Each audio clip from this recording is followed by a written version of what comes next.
Hello, everybody, and welcome to today's webinar. My name is Elena Sturman. I am the President and CEO of the Glaucoma Foundation. Many of you have seen the webinar we aired last year. I've been diagnosed with glaucoma. Now what? With Dr. Constance Okeke.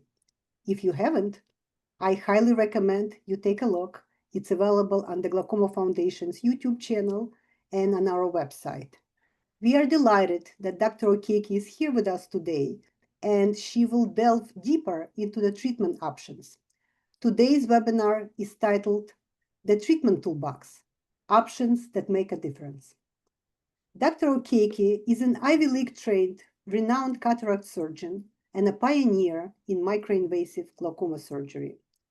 She serves as a lead glaucoma specialist in Virginia Eye Consultants and an assistant professor of ophthalmology at Eastern Virginia Medical School.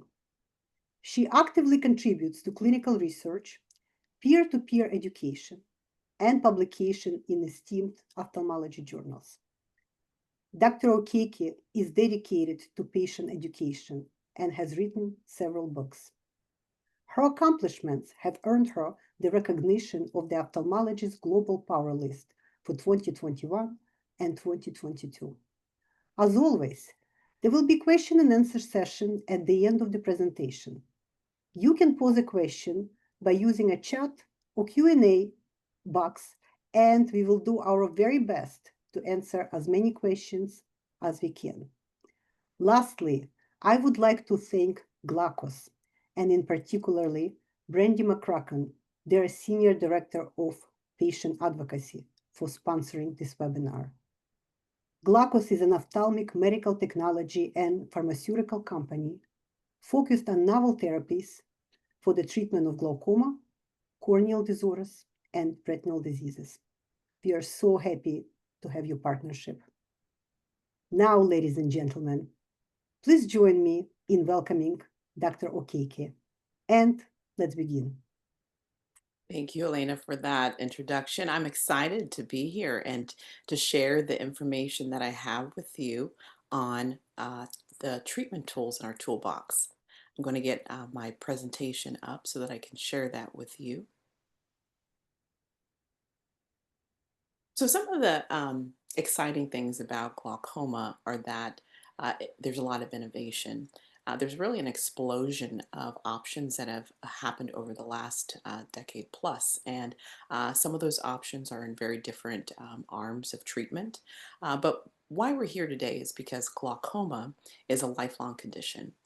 We know that it can cause blindness, and our goal is to help preserve vision, but also preserve vision in a way where we have good quality of life for our patients. And so that's part of the reason why some of our tools have evolved, because we are keeping that in mind. We want to be able to help preserve vision, but do it in a way where it's not causing a lot of side effects or a decrease in the quality of living.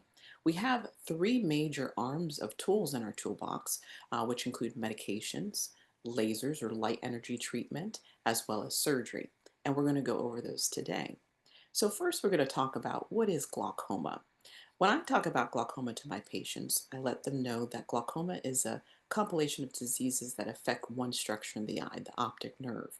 And when I look inside the eye to look at the optic nerve, which is the cable between the eye and the brain, the optic nerve typically looks like a donut, looks round with a nice thick rim. That's what a healthy nerve looks like. What happens in glaucoma is that there's thinning of that rim or thinning of the nerve tissue. And if you lose too much of that nerve tissue, it can start to affect your vision. So in this picture, you see the optic nerve on the most left-hand side that's healthy. And what can happen in glaucoma is there is a progressive loss of that nerve tissue. And as it gets thinner and thinner, that equals loss of vision and blind spots. Now, typically with glaucoma, those blind spots aren't right in front of your vision and sudden. They're typically very subtle. So they start in your side vision, what we call your peripheral vision, where we're not really typically paying that much attention to, but they can work their way towards the center.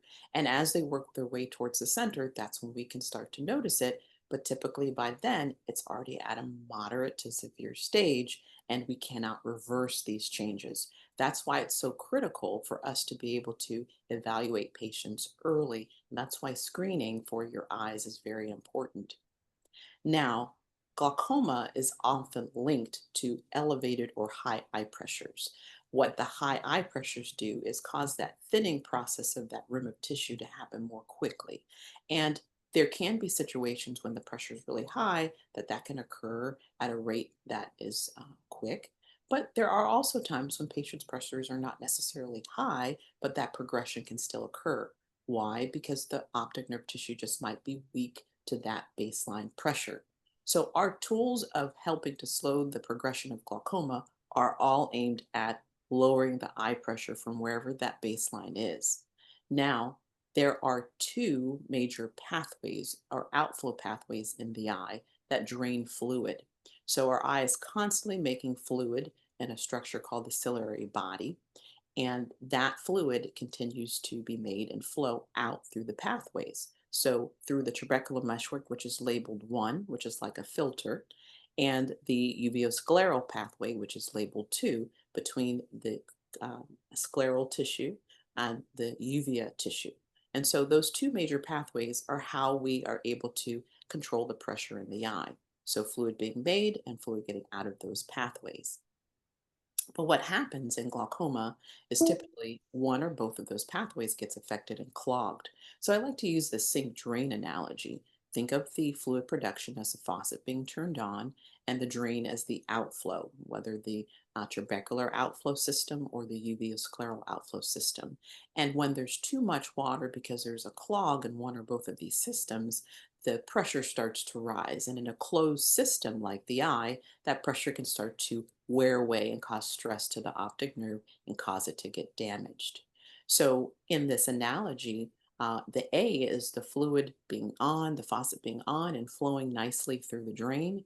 In B, there's a certain type of clog that you can see in at some point in the drain. Maybe, for example, like you could see that the plunger or the sink, the stopper is open, and you think that the fluid should be able to go down, but somewhere there's some clog in the pipes. This is like open angle glaucoma. The structures look okay, but somewhere there's a clog. With angle closure glaucoma, you could actually see a blockage, and that's like the stopper being down. You can physically see where the blockage is, and in order to help to release the fluid, you have to open up that blockage. So, how do we treat glaucoma? As I mentioned before, all of our goals of treatment are to lower the eye pressure because lowering eye pressure helps to protect and de stress out the nerve so that the fibers of the nerve can live longer. Unfortunately, we don't have a cure, but we do know our treatments work well. If they work well, and especially if we start them early, we can significantly slow down or even halt the progression of glaucoma. Now, we mentioned earlier there's three treatment arms for how glaucoma is treated. We have the medications, we have light energy or laser treatment, and then we also have incisional surgery. Now, when we talk about medications, we have 6 classes of different medications for glaucoma.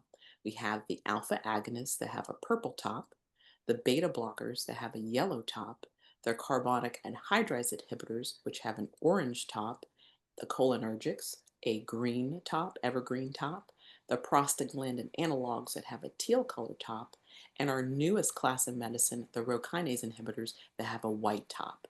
Those tops are there specifically to help us and help you because we know that sometimes remembering medications can be difficult, but when we know the top of the medication, we can often understand what class it is and understand how it's working in the eye. And so, as I mentioned, we have 6 classes, and it hasn't been up until very recently that we got that 6th class of medication. There's almost a gap of about 20 years before we had a new class of medicine. So, really excited about how this medication is helping our patients. And I want to go over some of those new medications that are within this class. As I mentioned, topical medications are something that we use quite often and have been the mainstay of treatment. But some of the exciting innovations in the arm of medication is other modes of delivery of that medication, not just topical, but other ways, and we'll talk about that.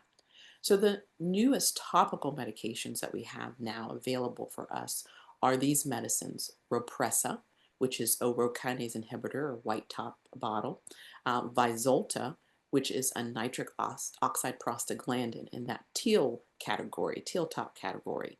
We also have Rocklatan, which is the combination of urokinase inhibitors, the white class of medicine, plus also the prostaglandin analogs, which is the teal color. And then we have Iuza, which is a preservative-free lantanoprost, which is another prostaglandin or in that teal color. So we have quite a number of new medications that we are able to use for our patients. And one of the connecting factors with these medications is that they're all once a day. And understanding that with medications, the simplest regimen is once a day. And so that's an exciting aspect of what we have to offer. So let's talk about how they work, how often you need to use them, and then some of the side effects. So the one new drop called Repressa, this is a medication in the class of the urokinase inhibitors. And the way that it works is it works on the trabecular meshwork pathway. Earlier in that diagram, we showed one and two pathways. So this first pathway of the trabecular meshwork outflow system. This is an exciting drug class because we have not had for a long time the ability to focus with a drug on that outflow system. And so what does this medication do? How does it work? Well, essentially, if you can think of that outflow pathway, the trabecular meshwork, like mesh, think of like a net or like a filter. And that filter, when in glaucoma, that filter can get really tight and it can slow down the flow of fluid through it. So what Repressa does, or the molecule nirtacidil, that is what makes up Repressa, this medication has an ability to relax the filter, relax the tissue of the trabecular meshwork. When it relaxes the tissue, instead of being tight, it becomes nice, open, and more relaxed so fluid can flow through. As you can see in the picture, there is the blue tissue is trabecular meshwork tissue, and you can see that the purple fibers look very condensed and tight. But when you perfuse or put nirtacidil or this Repressa medication on this tissue, what happens is expansion. You can see in the second picture on the right that those purple tissues are more open, more porous, more loose, and that allows fluid to flow through more easily. And when that resistance is reduced, that lowers the eye pressure. So that's how Repressa works. Now, Repressa is used once a day. It comes in a 2.5 ml bottle, and there's no refrigeration required. So it is a very good medication as an adjunctive med. Whether sometimes there are side effect profiles for some medications that are systemic. Repressa doesn't have any systemic side effects, and it is a medication that can work very well with other medications to have additional pressure lowering, typically up to 4 or 5 points of eye pressure lowering. In terms of its side effect profile, the most common side effect for this medication is going to be redness in the eye. It can sometimes have a little bit of installation sight pain, or sometimes some conjunctival hemorrhages, but these side effects are typically on the mild side. Sometimes, often with this medication, if the side effects start in the beginning, like a little bit of redness, if you continue to use the medication, the eye gets more used to the eye drop, and those side effects can diminish. Now, another new eye drop I mentioned is called Vyzulta. This is also an exciting medication. It's in the class of medicine of the prostaglandin analogs. You can see it has a teal colored top. Now, why Vyzulta is unique is that in its one molecule, it actually has two different mechanisms of action. And those two mechanisms of action work on the two drainage systems, the trabecular meshwork and the uveoscleral pathway. And so its effect on the trabecular meshwork is that it causes relaxation. It has the ability to also relax and open up the trabecular meshwork, that mesh and the fibers that I was talking about. They open up with the part of this medication that is called nitric oxide. So understand that nitric oxide is something that's very natural, that's in the body, but it's been shown that patients who have glaucoma, they actually have lower levels of nitric oxide. And that nitric oxide, its job is to help relax the trabecular meshwork tissue. So if there's not as much of it, the tissues can get more tight. So by using Vyzulta and allowing that nitric oxide to get into the eye, it helps to relax those trabecular meshwork tissues in that outflow system so that fluid can flow more easily and additionally lower the eye pressure. So this can be also a very effective medication. It's once a day and it comes in two different sizes of bottles. One is 2.5 ml and then a larger bottle of 5 ml. Why does that matter? Well, there are times when that 5.0 5 milliliter bottle, the larger bottle, can be very helpful for patients who have issues with dexterity or trouble putting the drop in the eye. So that can be an advantage. There's no refrigeration necessary. This is a medication that's often used as a switch medication. So sometimes if patients are on medications like lantanoprost or travoprost or certain medications that are in the class of the prostaglandins. Sometimes if you switch over to this medication, you can actually get additional pressure lowering. And there have been studies that have been involved in that have showed that you can switch and get 2, 3, 4, 5 points lower just by switching. The most common side effect is eye redness or hyperemia, but this is a medication that has been shown to be have a low side effect profile. In many studies, there has been a low discontinuation rate related to ocular symptoms, so a very well tolerated medication. Now, another great medication we have access to now is one that's called Rocklatan. Rocklatan is actually now a combination medicine, so two medications in one bottle. The medications are Nurtazidil or Ropressa and also lantanoprost. So two medications that have effect on both of the pathways. So the Nurtazidil has an effect on the trabecular meshwork pathway, the one, and the lantanoprost has an effect on the uveoscleral pathway, number two. And so with the two of them combined, now you have the power of both of those mechanisms to help to lower the eye pressure. Again, working on that trabecular meshwork to help make it more open and the uveoscleral pathway to make it more open with a robust drop in eye pressure. Again, this medicine is once a day, comes in a 2.5 ml bottle. It has that white top. It does need to be refrigerated until opened, but then it can be good for 6 weeks at room temperature after that. Its most common side effect also is redness in the eye. It can have also instillation sight pain, conjunctival hyperemias, and corneal pigment, but it is a very well tolerated medicine and very effective in helping to lower the eye pressure. Now, another new eye drop is Iusa. Now, how does Iusa work? Well, it is a prostaglandin analog, and it is preservative-free lantanoprost. Lantanoprost is one of our most common generic prostaglandin analogs, but Iusa, its formation is preservative-free. Now, why does that matter?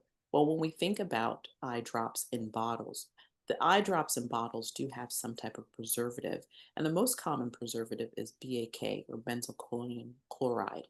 And this helps to protect those bottles from bacteria growing inside them. But BAK can have its effect on the surface of the eye. It can sometimes irritate the surface of the eye, cause a little bit of breakdown, which can make the eye sometimes dry or irritated and sometimes red. And so, because of this symptom, a solution for patients who are very symptomatic to BAK is that they can use BAK free medications or preservative free medications. And so medicines like Iusa can be very helpful for people because it's more gentle on the eye. And there have been studies that have shown when people were on prostaglandins or other medications for glaucoma before and they switched over to this preservative free lantanoprost, that there was significant reduction of their symptoms. And so this might be an option for some of you who might have some side effects from some of the medications if you're on a prostaglandin.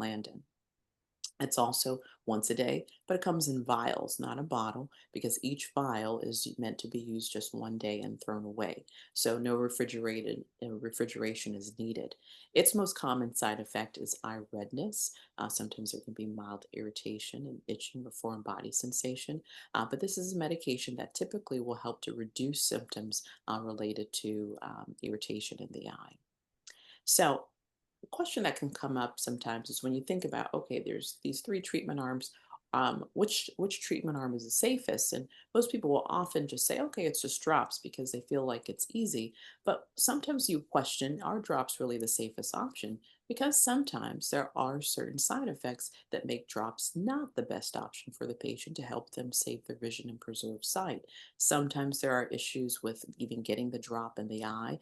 Maybe there's difficulty being consistent with being able to do that. And if the drops aren't getting in the eye and the pressure's not getting lowered, the glaucoma can continue to get worse. Sometimes there's side effects of what the eye drop can do to the eye, like periorbital fat atrophy seen in the picture, or hyperemia, or also ocular surface disease. And when the ocular surface gets irritated from some of the medications, not only does it feel irritated, also it can reduce some of the vision and the clarity of the vision. And so because of some of the problems that we know that happen with drops, which we know are very helpful and are very commonly used, we have now innovation that helps us to think about other ways to get that medication to the eye or other alternatives of treatment. And so this understanding of the limitations of drops has caused there to be innovation and a movement or a shift in mindset. We have now more of the interventional glaucoma mindset, which is to be more proactive in helping the patients help themselves in terms of maintaining their vision and quality of life. And so instead of always thinking as drops as the first line and then drops again as the second line, and then maybe another drop before thinking about maybe the light energy laser treatment options or surgery, we now have the ability to think about light energy treatment first because there have been many studies and years of experience knowing they can be very effective and helpful in lowering the pressure and maintaining good quality of life. And we also now have different modes of drug delivery that we're really excited about, ways to get the medication to the eye, but not have to use a topical drop every single day to get that pressure lowering and stability. And then we have minimally invasive glaucoma surgery options that make surgery less daunting with safer approaches for patients. And so we're going to talk about some of those options. So the medication that has long lasting effect or implant in the eye, there are two that we have now available. The first that came out was Durista, and this is a dissolvable implant with a matopros medication, which is in the class of the prostaglandin analogs. And this is a medication that when placed in the eye, it lasts for a period of time. Then we have the iDose, which is a tiny drug reservoir implant that also has medication in it. It's actually travoprost, and it exudes that medication also over a period of time up to years. And the benefit of this is that we have the ability to lower the eye pressure, but not having to use the burden of the drops every day or the side effect profile with that. So patients who might be forgetful with their drops. I've had patients who are in certain facilities and not being able to get their drops or have control over putting their drops in regularly, having side effects or cost issues or dexterity. So these provide solutions to some of those problems. So the Durista, how does it work? Well, it is a very tiny implant. As you can see, it's about 1 millimeter in length, and it is placed in the eye. This can be done in an office setting at the slit lamp. Just takes a few minutes to place it in the eye. It's dissolvable, and it will dissolve over time, but it will exude the medication to lower the eye pressure, and it's preservative free. It's a prostaglandin analog, so it works on the uveoscleral pathway.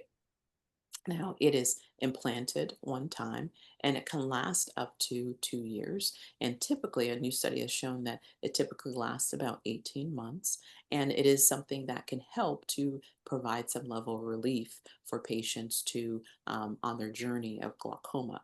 Its most common adverse reaction would be eye redness. There's another implant that's called iDose TR.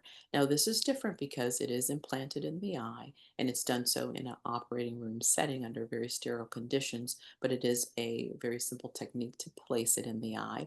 But it can exude medication over a period of up to 3 years. So you can see in the picture the size of a drop and then the size of the iDose. You see how small it is. It's about 1.8 millimeters in length, but it has the ability to exude what could be up to over 1,000 eye drops over the course of 3+ years in order to help to lower the eye pressure. So you can see how it can be very advantageous.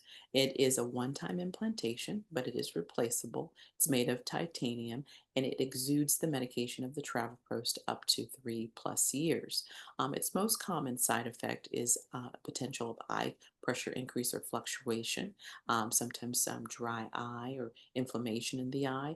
But with the most of these adverse reactions in studies were mild or moderate and resolved. So this is something that I use that I've been very excited to help my patients in lowering their eye pressure and reducing the burden of some of their eye drops. Now, we're shifting from the class of medications as an arm of treatment to light energy.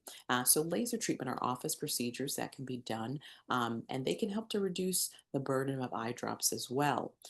These procedures, one is called SLT, selective laser trabeculoplasty. This is done in patients who have open angle glaucoma, and you're targeting the area of the trabecular meshwork outflow system. It's quick and safe, and it is repeatable. And we have a number of studies that have showed that this can be very effective as drops, and it is now considered a first line treatment for glaucoma. And it can last for several years. And as I mentioned, be repeated. We also have a treatment with laser called laser peripheral iridotomy. This is a procedure that's done when the angle is narrow or in acute angle closure glaucoma. What it does is it helps to create a change in the anatomy. So I mentioned earlier in the sink drain analogy, if you could see the stopper pushed down and closed off, that's like looking at the angle and you can see the tissues obstructing the area of the outflow system. And so what the laser treatment does is uses light to create a small opening in the area of the eye called the iris. And because of this opening, fluid is able to flow in a different pathway, which actually creates a change in the anatomy to open up the angle. This is something that's very quick, takes about 5 minutes to do, but can be very effective in helping to treat this condition. Then we also have a new laser called DSLT or direct selective laser trabeculoplasty. Very similar to the SLT in that it affects the trabecular outflow system to try to help relax it and open up the tissue so there could be more flow. But this is a new generation of laser that allows the procedure to be done with non-contact. So I have a little video here. A patient just literally will walk up to the machine. We use an instrument called a speculum to help keep the eye open. And then we push on the button in the machine after we line them up. And in 2.6 seconds, the laser treatment is applied. So this is a great option for patients now, especially in early disease stages. But it can be done in mild, moderate, or severe glaucoma when the angle is open. Now we also have another new type of laser. Now this laser, it treats the uveoscleral pathway, at the same pathway that affects the prostaglandin eye drops. And so this is a procedure that also is non-incisional. So a probe of energy is used to touch the surface of the eye. And as it's touching the surface of the eye, it's emitting a signal that is helping the drainage system to just widen open so that more fluid can flow through it. And this is something that is quick, probably takes about 5 to 7 minutes to do, but this is typically done in an operating room setting because you have to numb the eye a bit more in order to do the procedure. But it is something that is repeatable that can help lower the eye pressure. So, moving from the categories of medications to light energy laser treatments and now to incisional surgery.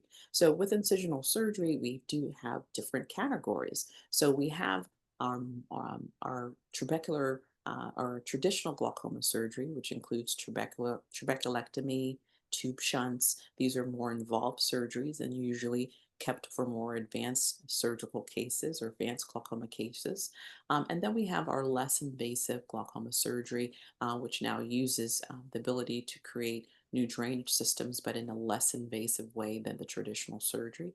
And then we have our MIGS or minimally invasive glaucoma surgery, which, as I mentioned earlier, has really exploded over the last decade in terms of our treatment options to help actually allow your natural drainage system to be rejuvenated.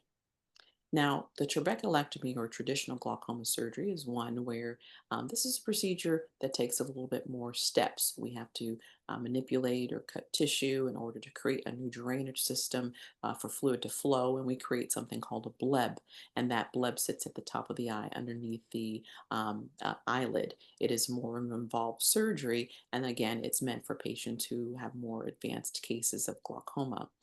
We also have the tube shunt, which is an actual device that's placed in the eye that acts like a new drainage system. And the tube shunt is something here, the Ahmed valve. This is something that we place in the eye. The tube enters into the eye, and then it's shunting fluid, and again, acting like a new drainage system when the natural drainage system has been deemed clogged or not working well enough. And this helps to lower eye pressure, but again, a more complex surgery in order to put this device in the eye. Then we have our less invasive glaucoma surgeries, what we call conjunctival stents. The one that we have now available here is the Zen gel stent. You can see the Zen stent on the dime. It looks like about the size of an eyelash, and it is hollow in the middle. And so fluid directly just flows through it. So we are able to place it in the eye, and fluid is able to flow through it to another space that creates a bleb, a diffuse bleb that sits underneath the eyelid, but this is a reservoir for fluid to be able to flow. This is similar to the trabeculectomy, however, many less steps in order to do this type of procedure, making it less invasive and faster in the healing process. Um, Now we're going to shift to minimally invasive glaucoma surgery, or MIGS. And this is a procedure that can be very easily coupled with cataract surgery or done as standalone. And why this really matters is because since we've had these traditional glaucoma surgeries, there's been an explosion towards trying to find ways to treat glaucoma in safer steps, but also in earlier stages, but still efficacious. And so this expands our ability to treat patients earlier as opposed to just waiting till advanced stages. And we can tailor our options to patients who have early to moderate glaucoma. So I like to categorize these mixed procedures based on mechanism of action. So the way I can kind of think of it, again, using the sink drain analogy. So stents are like using a type of a filter or a conduit to help fluid flow through an area where there might be an obstruction. Goniotomy is removing clog material. So essentially, there's a clog, you see the clog, and you literally remove some of that clog material within the natural drainage system so you can reestablish flow. And canaloplasty is like flushing the drain, using kind of a thicker material or fluid to try to just push through the clog and help to push it along so that there can be a reestablishment of flow. So these procedures can be done either separately or somewhat in combination to help lower the eye pressure. So the bypass stents, opening the new drainage path, we have two different types of stents that are available. We have the eye stent, and then we have hydrous. Now, the eye stent was really the first minimally invasive glaucoma stent that we had on the market. And over time, it has changed in its shape and its number. So we now have the iStent Infinite, which is three different stents that are placed along the drainage system. And we found that the more stents that we placed, the more drainage that we have. And so the newest thing with this iStent Infinite is that it can be done in conjunction with cataract surgery or as a standalone option. Then we also have the iStent Inject, which is actually two of the iStents, but it has to be done in conjunction with cataract surgery. Both of them can be very effective in helping mild to moderate glaucoma. Now we also have Hydrus. It's a larger implant. It's meant to cover more area of the drainage system, but it also has the ability to lower eye pressure by opening up the drainage system and acting as a pathway for fluid to flow through it. It needs to be done in conjunction with cataract surgery. Another drainage mechanism is the goniotomies. And I mentioned before that this is when you're actually removing clog material. And we have several devices that do this. We started off with the trabectome, which is a unit that helps to remove that clog material. We also have eye access, which does this in a more defined way, a controlled way to remove clog material in certain spaces to try to minimize tissue damage. We have the Trabex Pro, we have the Scion, and we have the Cahook Dual Blade. So we have a lot of different options that allow us to do this mechanism of removing clog material from the eye.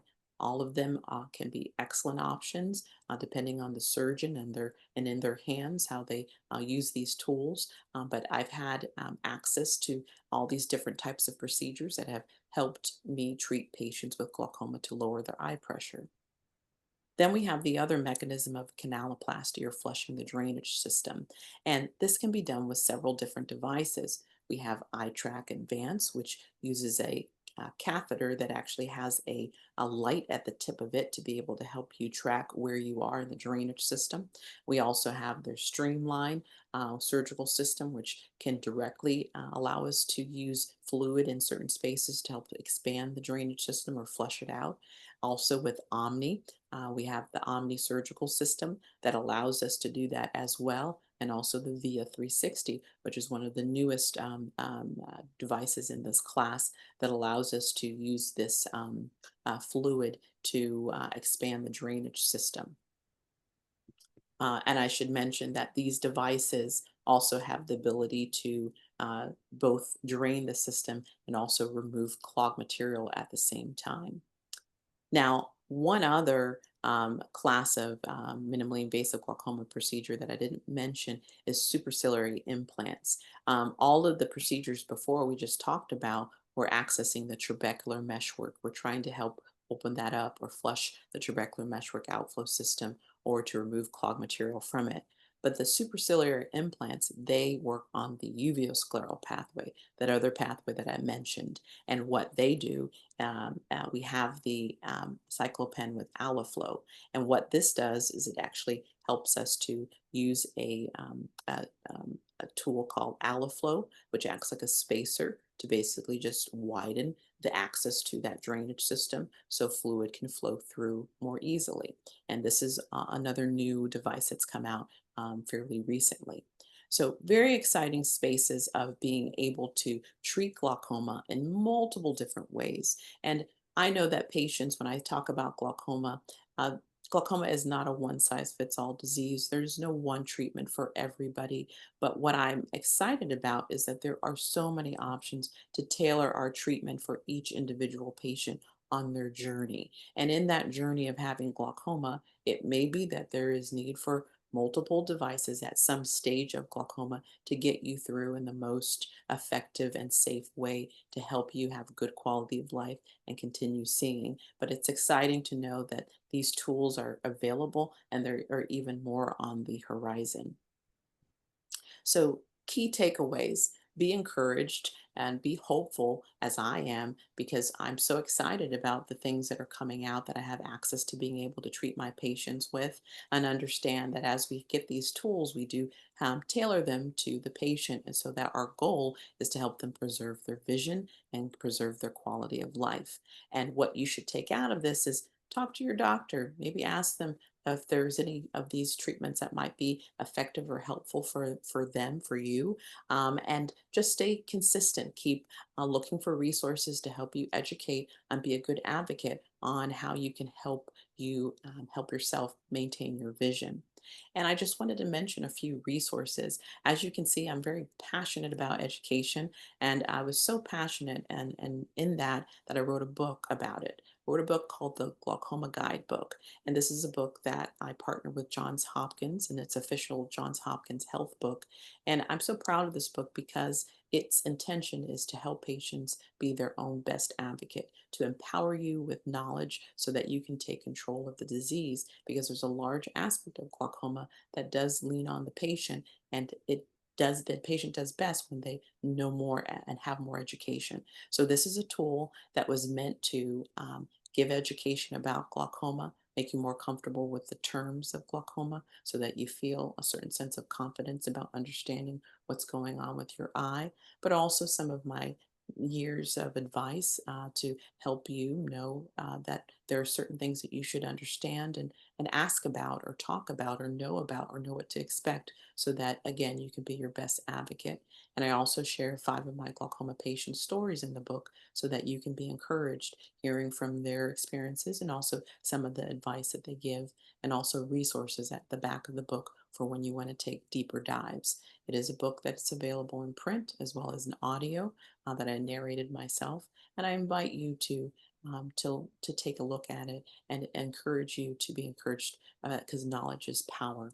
I also want to mention that again in my excitement to educate about glaucoma, I do have an eye glaucoma patient YouTube channel that I'm launching with a new series soon called the Glaucoma Patient Journey. That's meant to go over the different stages of glaucoma, from being screened to being diagnosed, to the treatments, to the tests, to the different expectations that are typical for glaucoma patients to help them on this journey of glaucoma. And we are here today because of the Glaucoma Foundation, which is a wonderful partner and a tremendous resource to glaucoma patients. They have a world of knowledge in their resources, whether in webinars like this one or also on their YouTube channel. They do newsletters. There's always so many things that they're doing research, grants for doctors. So I'm so excited to be partnered with the Glaucoma Foundation as a great resource for patients to be encouraged and learn more about how to take care of their eyes. And we've now reached the end of this talk, and I'm excited to answer any questions that you may have.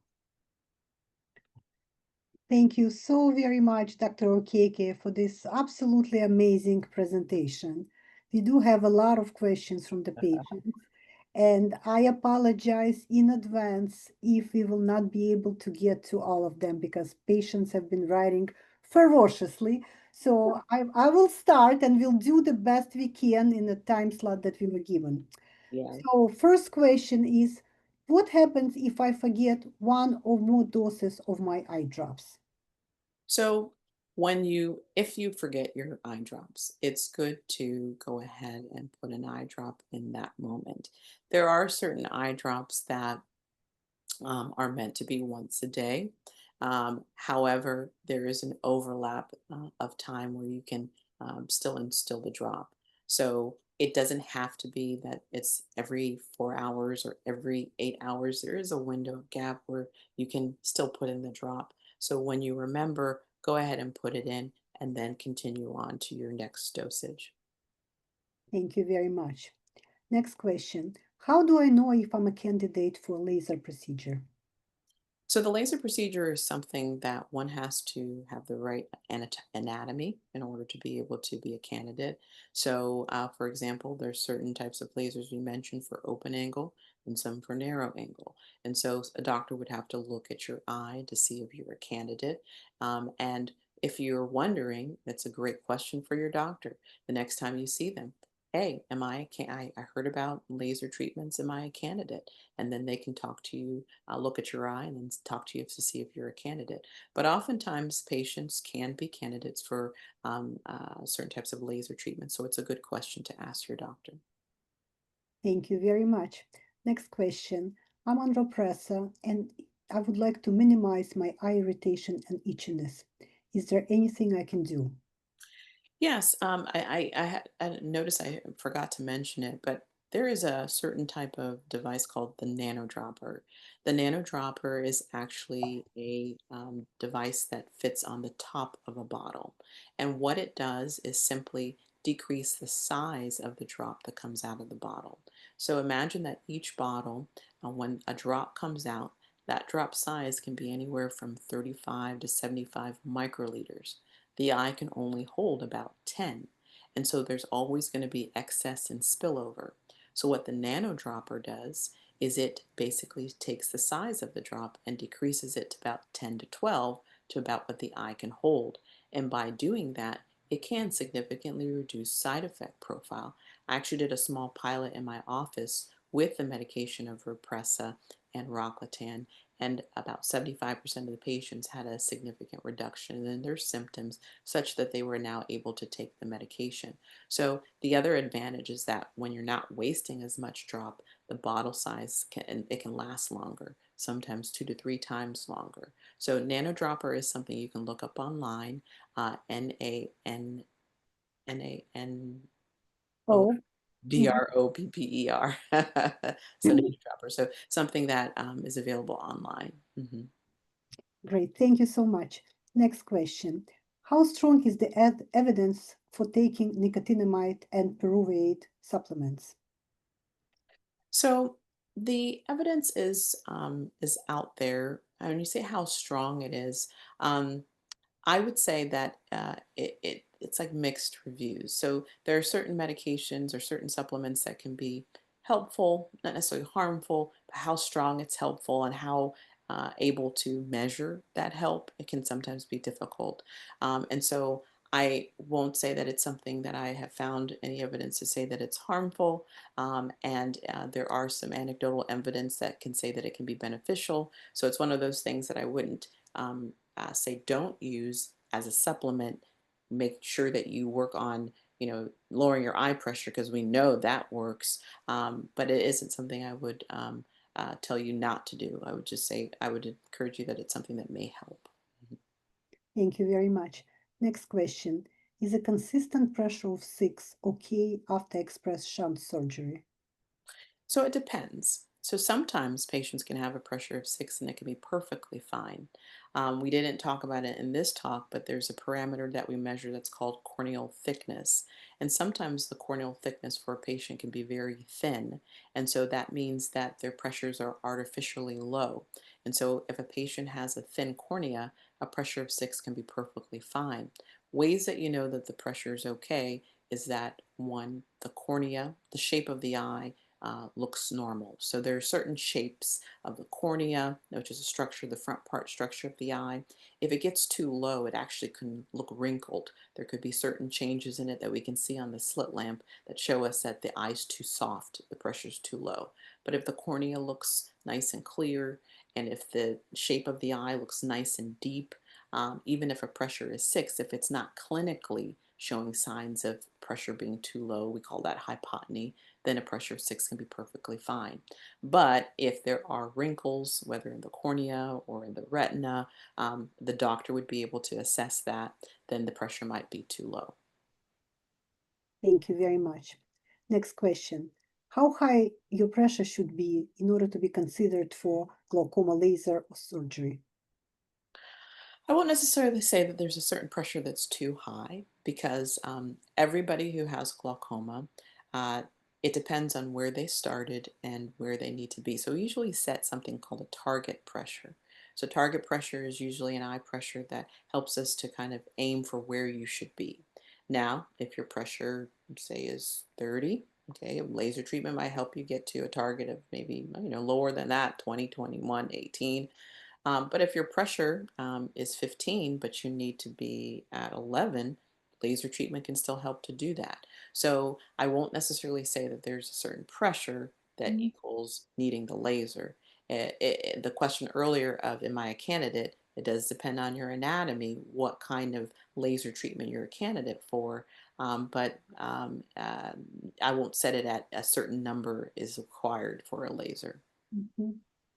Thank you very much. Next question. To your knowledge, Dr. Okeke, are any of these tools available in Europe? They're talking about MIGS, shunts, and other things. Um, I do know that some of these tools are available in Europe, um, but because I'm thinking about that because I know I've given lectures in areas outside of the U.S. In different European areas, but the extent of how many devices we now have, I'm actually not sure about. Keeping up with keeping up with the devices here in the U.S. has been, a handful for me. Let alone trying to look to see what all they're doing in Europe. But it is something where you can go back on the webinar and you can look at the devices and you can do some research on Google to see the companies if they have those in Europe. I mean, that would be where I would do my research.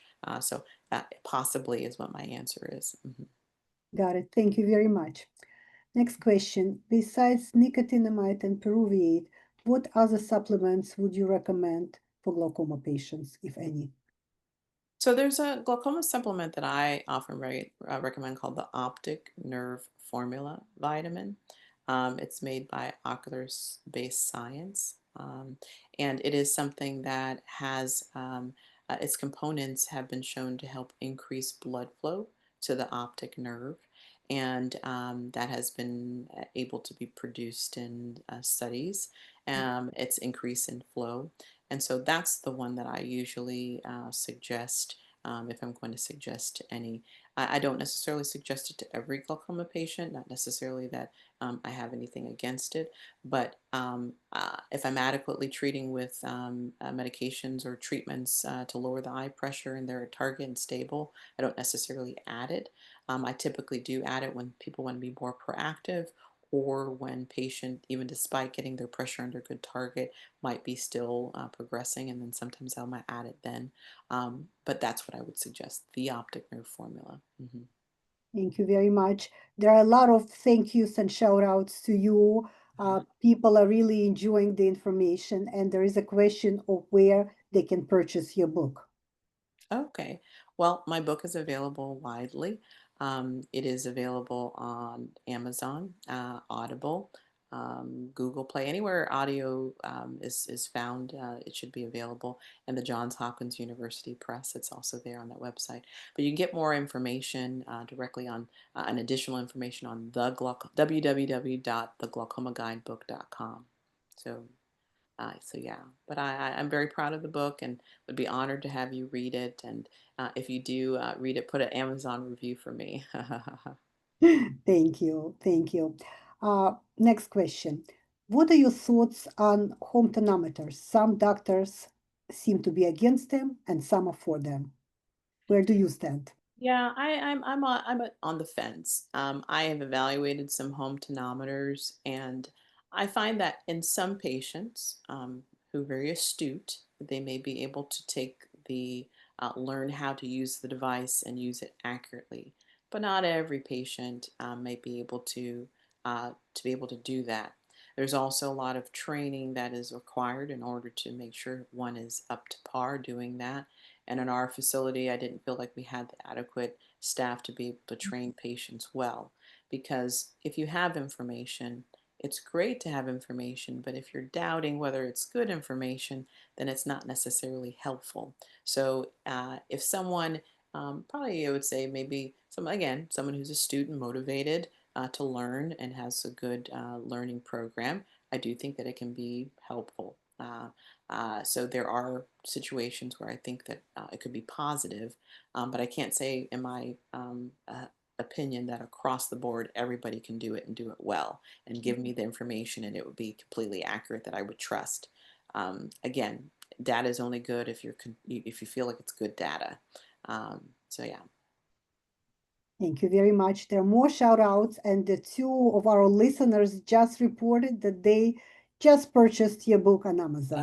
That was an outstanding presentation. That's awesome. Thank you. Um, Here's the question though. I just had an SLT surgery. How will I know that it was effective? So typically with SLT, we give usually about 4 to 6 weeks to see the full effect. Sometimes you can see it earlier, but really you're going to see the full effect a bit further out. So I actually, back in the day, we used to do SLT and see a patient back about 2 weeks later, and we get a pressure reading. But then we could see them back again about 4 weeks later, and sometimes it could be even lower. Because the healing process was typically so fine for them at 2 weeks, they were usually just fine after the procedure. We now start seeing them at the 4 to 6 weeks. So I would give it that amount of time to see the full effect of the procedure. Mhm. Thank you very much. And we have time for one more question. And there it is. Are there any lifestyle changes that can help manage my glaucoma? So I typically tell patients in terms of lifestyle, they can reduce, one, do what you need to do in terms of following your doctor's regimen. Okay. If you have any problems with that regimen, let them know because there are other options that might be better for you if you have an issue.